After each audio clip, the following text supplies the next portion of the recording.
Hola, què tal? Dimarts 27 de febrer, temps d'obrir les portes a un nou infopodcast. Avui al costat del director editorial del grup El 99, Agustí Danés, benvingut. Hola, gràcies, Sílvia. Tot a punt. Tot a punt. Com sempre.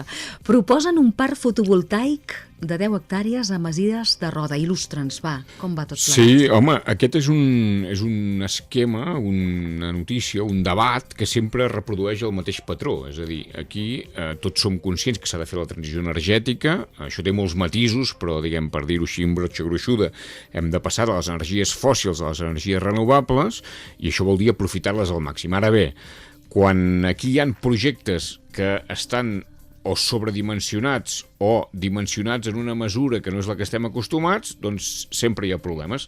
I l'esquema és, es planteja un projecte, hi ha una oposició, i d'aquesta dialèctica no en sortim. Aquí què passa?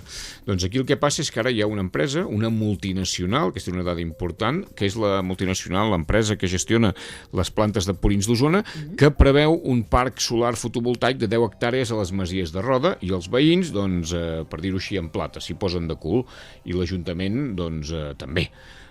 Quina solució té això? No ho sé, però vull fer una reflexió, i és la següent.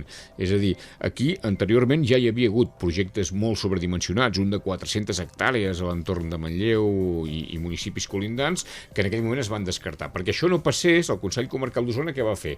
Va fer una mena de normes, va dir, els parcs han de tenir una dimensió, els sols han de ser aquests. I ara quin problema hi ha? És que aquest projecte, que sí que és d'una multinacional, s'ajusta a aquests patrons. Per tant, d'encaixar, encaixa.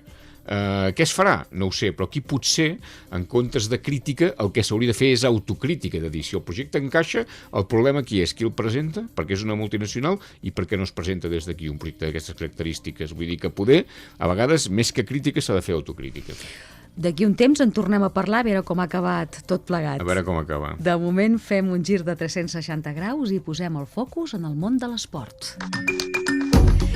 El titular, gran titular, les noies del Vic Riu Primer guanyen el Rayo Vallecano. Sí, quasi bé fa gràcia, no?, això de guanyar el Rayo Vallecano, sí. No? Doncs és així de fàcil. Les noies del Vic Riu Primer, que juguen a l'anomenada tercera ref, amb equips de 3 llocs d'Espanya, com Madrid, les Balears o l'Aragó, estan fent una temporada sensacional, i aquesta setmana van golejar el Rayo Vallecano per 5-1. Ara mateix van segones, van per darrere del Cornellà i per davant del Saragossa, i tenen opcions, van alimentant les opcions de pujar de categoria, la qual cosa seria una excel·lent notícia. Queda lliga, però m'agrada dir que aquestes noies ja estan fent història i en poden fer més. El que hauríem de dir és que no fluixin. No, i que els ànims deuen estar a tope, no? A dalt de tot. Molt bé, just abans de marxar, no et deixem marxar fins que no ens expliquis quina és la proposta que t'ha fet gràcia per comentar. Gairebé més que explicar-la és només esmentar-la. Molt bé. Seria la pel·li del Cineclub, que projecten aquest dimarts Peixos d'Ivan Mulero a les 8 a l'ETC, i punt.